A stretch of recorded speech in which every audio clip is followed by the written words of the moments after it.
चलो बच्चों ये प्रश्न को देखते हैं। तो प्रश्न में दे रखा है क्रमशः XeF2 XeF4 एवं XeF6 में Xe की संकरण अवस्था है। यहाँ 4 विकल्प दे रखा है A, B, C तथा D। आइए मुख्य अवधारणा की चर्चा करते हैं। मुख्य अवधारणा। तो प्रश्न में क्या पूछा गया, हमें क्रमशः दे रखा है XeF2 XeF4 XeF6। तो Xe जो हमारा दे रखा है Xe की संकरण अवस्था है, ये हमें बतानी है। क्या संकरण अवस्था है? तो यहाँ पे अगर हम देखें तो पहला हमें क्या दे रखा है XeF2। तो यहाँ पे अगर हम देखें, इसकी संरचना देखें तो यहाँ पे हमारा हो जाएगा Xe और यहाँ पे हमारे क्या होंगे, 2 F जुड़े होंगे, एक F और ये हमारा 2 F। ये हमारा क्या हो जाएगा, यहाँ पे हमारे लोन पेयर होते हैं, एक लोन पेयर, 2 लोन पेयर और ये हमारा 3 लोन पेयर। तो हमसे क्या पूछा गया, Xe की संकरण पूछा गया है। तो यहाँ पे हमारा क्या हो जाएगा, ये हमारा सिग्मा बंध, ये हमारा सिग्मा बंध, यानी कि हम देखें तो 2 हमारा सिग्मा बंध है प्लस हमारा क्या है 3 लोन पेयर है। तो ये हमारा आ गया 5। तो 5 का हमारा संकरण होता है sp3d। तो दूसरा क्या दे रखा है, दूसरा हमें दे रखा है XeF4। इसके अगर हम संरचना देखें तो यहाँ पे हमारा क्या हो जाएगा Xe और यहाँ पे हमारा एक F जुड़ा होगा, यहाँ पे 4 X हमारे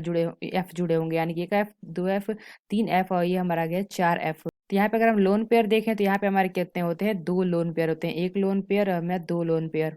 और यहाँ पे हमारे सिग्मा बंध देखें तो 1 सिग्मा बंध, 2 सिग्मा बंध, 3 सिग्मा बंध और हमारा 4 सिग्मा बंध। यानी हमारा क्या हो जाएगा, 4 सिग्मा बंध प्लस हमारे क्या है 2 लोन पेयर। तो ये हमारा क्या आ जाएगा 6। तो 6 का हमारा संकरण कितना होता है, संकरण हमारा होता है sp3d2। तो तीसरा क्या दे रखा है, तीसरा हमें दे रखा है XeF6, यानी कि अगर हम देखें तो XeF6 दे रखा है, यानी कि इसकी संरचना देखें तो हमारा Xe हो जाएगा और यहाँ पे हमारा क्या जुड़ा होगा, 6 F जुड़ा होगा, 1 F, 2 F, 3 F, 4, ये 5 और ये हमारा 6। तो यहाँ से अगर हम देखें तो लोन पेयर कितने होते हैं, इसमें हमारे लोन पेयर होते हैं एक लोन पेयर और हमारे देखें तो 6 हमारे क्या होता है सिग्मा बंध।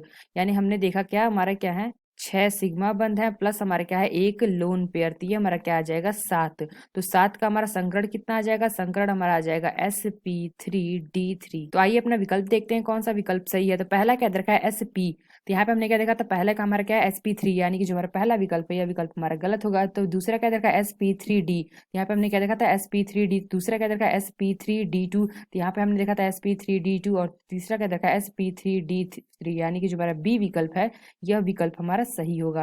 तो सी के अंदर का sp3d2, यानी कि यह विकल्प हमारा गलत है। तो डी के अंदर का sp2, यानी कि यह विकल्प हमारा गलत होगा। जो हमारा बी विकल्प दे रखा है यह विकल्प हमारा सही होगा। तो आशा करते हैं आपको समझ में आया होगा। धन्यवाद।